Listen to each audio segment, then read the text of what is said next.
guys, this is day 11. Today tutorial and challenge பார்க்கலாம்.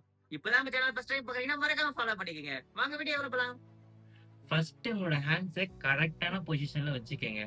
Next உங்களோட கை, அதாவது இந்த பகுதி இந்த மேனிக்குள்ள இருக்கும். ஸோ இதை இப்படி பார்த்த மாதிரி வச்சுக்கோங்க. ஸோ இந்த மாதிரி 2 ஹேண்ட் இப்படி வச்சுக்கோங்க. 3வது பாடியை பொசிஷன் எடுத்துட்டு வாங்க. 4வது இந்த வாக்குல பண்ணணும். தெரியுதுங்களா? நல்லா பார்த்துருப்பேன்னு நினைக்கிறேன். இப்படி பண்ணணும்.